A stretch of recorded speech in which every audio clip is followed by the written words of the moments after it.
सुभद्रा योजनार टंका मिलवा को नहीं गोटे न्यू अपडेट आसी जहाँकि जो मानू सुभद्रा योजनार कि प्रथम किस्तिर टंका मिली ना द्वितीय पर्यायर से केमिति टंका मिलिबो एई 9 तारिख रे जो टंका मिलिबो केमिति मिलिबो तार संपूर्ण विवरणी देबी।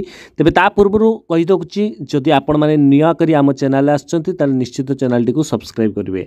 जो योग्य हिताधिकारी मानकु सुभद्रा टंका मिली नाही सेमानकु अक्टोबर 9 तारिख प्रथम पर्यायर टंका प्रदान करजिबो। आउ गोटे कथा सेमाने जदि केवाईसी अपडेट करिसंती राज्य रे जणे भी योग्य हिताधिकारी एई योजना रो बाद पड़िबे नाही बोली प्रभाती परिडा उपमुख्यमंत्री स्पष्टीकरण देइथंती। राज्य सरकार तरफ सेप्टेम्बर 17 तारिख 25 लाख रु अधिक महिला खाता को 5000 टका लेखा प्रदान करा जाइतला। जो माने अछंती सेमानक अकाउंट को पठा जाई नाही काहेकि ना सेमानकर केवाईसी अपडेट नाही बैंक खाता जनित त्रुटि अच्छी।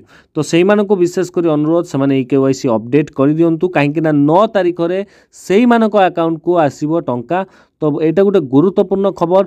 जदि सुभद्रा योजना रिलेटेड किछि भी प्रश्न थाए तो निश्चित तले कमेंट करी जणांतु मु तार समाधान लो बाट जणे। आज पई खबर एतिकी। नमस्कार, जय जगन्नाथ।